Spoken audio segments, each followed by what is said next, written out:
Okay, let's really talk about this because I'm tired of seeing it. I'm tired of it being part of the conversation. And at this point, it's just annoying. Something's got to give.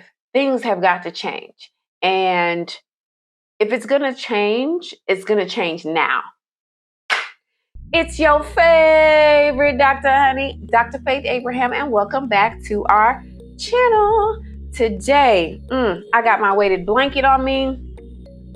We're going to talk today. We're really going to talk today because it's really not the devil.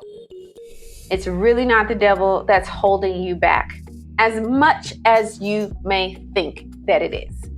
I'm going to tell you 100% the authentic truth about it. The number one thing that's holding you back is you. I said it.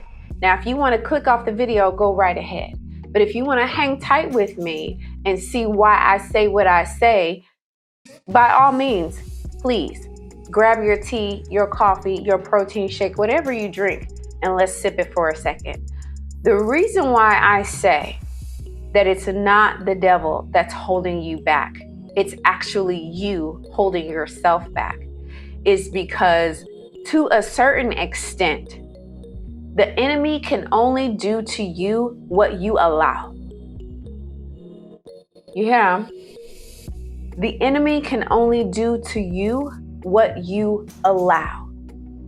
In other words, if your mindset is in agreement with all of the plans, all of the negativity, all of the missed opportunities, all of the bad people in your life, the users and the abusers, like if all that stuff is in agreement with those things that he has, if your mindset is in agreement, you're negative, you never see anything good, you don't see how good things can happen to you, you don't deem yourself worthy of the blessings that God has for you. Well, I haven't seen it in my life before. And, every time something good happens, I'm always waiting for something bad to happen. That's a mindset.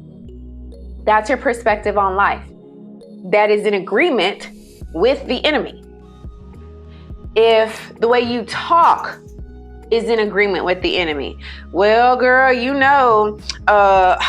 whatever will be, will be. If it's meant for me, child, then it's just gonna be. And, I just can't ever get a breakthrough and stuff. Good things just don't happen for me like that. And I'm always getting sick and I just don't know why.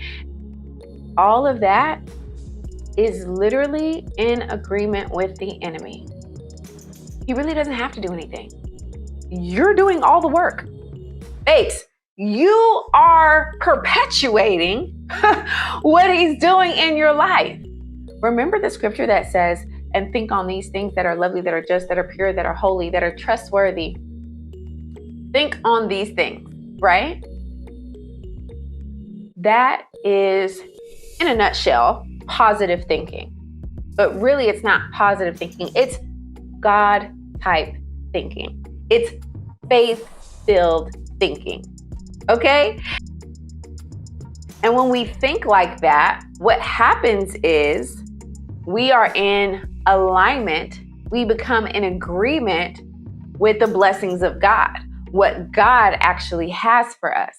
So it's not that the enemy is interfering as much as us being in agreement with what the enemy is trying to do in our lives. And therefore, it comes to pass. Therefore, it happens. I actually have a video, and I'll make sure to put it on the screen or put it in the description box on overcoming negativity or addicted to negativity. That's what I called it, addicted to negativity, because some of us are really addicted to negativity. Some of us are so needing of validation, of affection, of attention, that we allow certain negative things to constantly happen to us. And so it's a self-fulfilling prophecy. It's not a prophecy from God. It's not what the word says about us. It's not what God's promises towards us are. It's a self-fulfilling prophecy. So again, it's not really the enemy. It's you blocking your own success, blocking your own breakthrough, blocking your own blessings. And the only way to get and come out of that is by becoming intentional and intentionally looking to think like God, talk like God, believe like God, have a mindset that's in agreement with God. That's it. One thing is for certain and two things is for sure, that when this starts to happen and you are literally in agreement and alignment with God, then God's plans and purposes and blessings start to overtake and overflow in your life. Will the enemy still try you? Of course, but no weapon formed or fashioned against you shall prosper. Hello? We already know that though we may have diverse trials and tribulations, the Lord gives us a way of escape. So this video is really to call you to the carpet. It's to call you accountable for you. We give too much. It's called an overextension of the sovereignty of God. We give and chuck up too much to God. God is in control. God is in control. He is in control. Yet, since you are created in the image and likeness of God, you have a say. You have a say in what happens in your life. You have a say. And I can tell you, things have gotten much better, are much better, will continue to be better for me personally, as I have continually developed my mind, trained my mind. Fear and doubt was something that used to, I'm talking about, I had a sister in a chokehold, all right? And it was just really difficult for me to get out of it. And for a long time, especially on my healing journey, I was trying to figure out why. But why? Where did it come from? Where did it stem from? Where, spending all this time on why? But, and that's okay. You can seek that out. You can try and figure that out. However, the wise thing to do is to say, why? God, show me why. And when you show me why, I'll do what I need to do with that information. Until then, what I'm going to do is know what I know and act and behave accordingly. So knowing that fear and doubt was a big part of my life, I was like that guy, the man who came to Jesus with his son and was like, Jesus, I know you can heal him and I believe you can, but help my unbelief.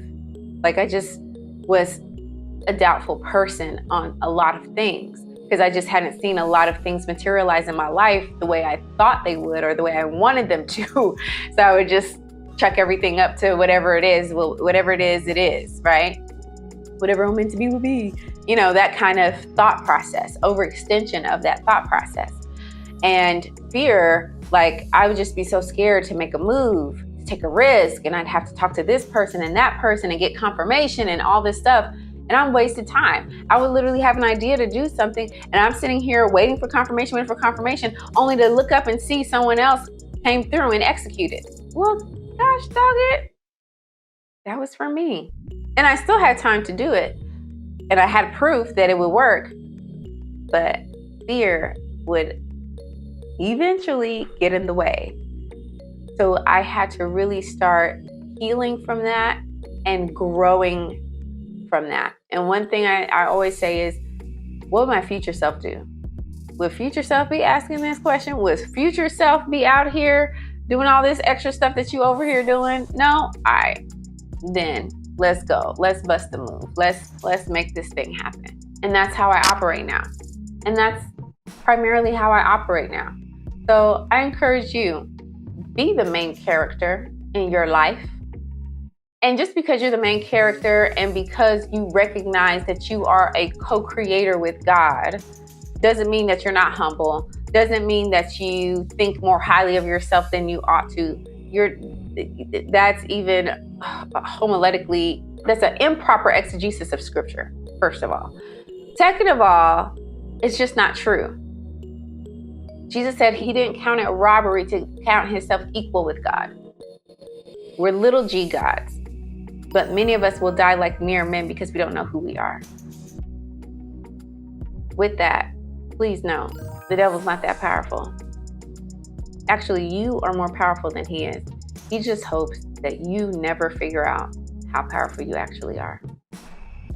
Figure it out.